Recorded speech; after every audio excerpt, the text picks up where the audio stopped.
the midnight haul. I'd been on the road for nearly 16 hours when the monotony of the highway started to seep into my bones. My eyes were heavy, and the dim glow of the dashboard lights began to blur as the lines on the road stretched endlessly into the night. I had one more stop before I could call it a night, just a small rest area in the middle of nowhere, but the road was deserted. Not a car in sight for miles. The interstate can do that to you, turn time into a hazy smear. You forget how long you've been driving or what day it is. But that night, something felt off. The road was too quiet, the air too still. It was the kind of silence that made the hair on the back of your neck stand up. My CB radio crackled to life, interrupting the eerie calm. "Breaker, breaker, any drivers out there on I-89?" The voice was static-filled but urgent, tinged with something I couldn't quite place. Desperation, maybe. I picked up the receiver, my own voice coming out hoarse and tired. "This is Big Red, what's up?" "Big Red, you headed towards Rest Stop 21? I frowned, glancing at the old map stuck to the dashboard. I was, in fact, headed that way, though I hadn't told anyone my route. "Yeah, why?" I asked, trying to keep the unease from creeping into my voice. Don't stop there, man. Keep going, no matter how tired you are." The line went dead before I could respond. I stared at the radio for a moment, my pulse quickening. Maybe it was just some prankster trying to mess with drivers.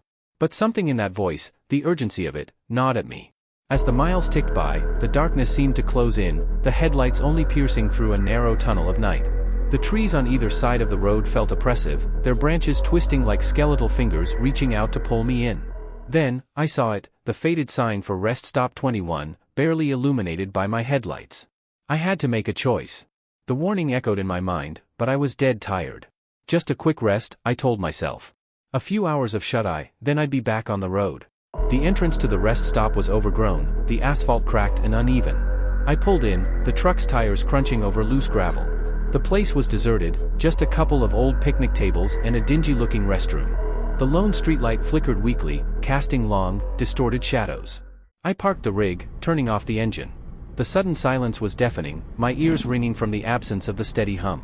I leaned back in the seat, pulling my cap over my eyes, but sleep wouldn't come. I kept thinking about that voice, that strange warning. Minutes passed, maybe hours, when I heard it, a faint tapping. At first, I thought it was the wind, maybe a tree branch brushing against the truck. But the tapping grew louder, more insistent, like fingernails on glass. My heart thudded in my chest as I slowly lifted the cap from my eyes, glancing around the cab. The sound was coming from the passenger side window. I squinted into the darkness, but there was nothing there, just the empty lot and the looming trees beyond. Tap, tap, tap. I swallowed hard, reaching for the flashlight I kept in the glove compartment. My hand trembled as I clicked it on, the beam cutting through the shadows. I shined it toward the window and felt the blood drain from my face. A handprint. Pale and smudged, pressed against the glass from the outside. I jumped back, my heart pounding so loud I could hear it in my ears. The handprint was small, like that of a child's. But there was no one there, no sign of anyone. Before I could react, the tapping started again, this time from the rear of the cab. I spun around, the flashlight beam swinging wildly. Nothing. Just the cramped space of my sleeping berth, empty and undisturbed. Panic gripped me, and I fumbled with the keys, jamming them into the ignition. The engine roared to life, and I threw the truck into gear, tearing out of the rest stop like a bat out of hell. As I sped down the highway, the tapping followed me, growing louder, more frantic. It seemed to be coming from all around, as if something was inside the truck with me.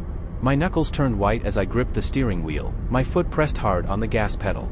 I didn't stop until I reached the next town, pulling into a brightly lit truck stop, the familiar neon signs a welcome sight. I stumbled out of the cab, my legs shaking, and ran into the diner, seeking refuge in the light and the noise of other people. I must have looked like I'd seen a ghost, because the waitress took one look at me and poured me a stiff cup of coffee without a word. I sat there, hands wrapped around the mug, trying to steady my nerves. Eventually, I found another driver who was headed in the same direction and asked if I could ride with him. I left my rig parked at the truck stop, not wanting to go back inside.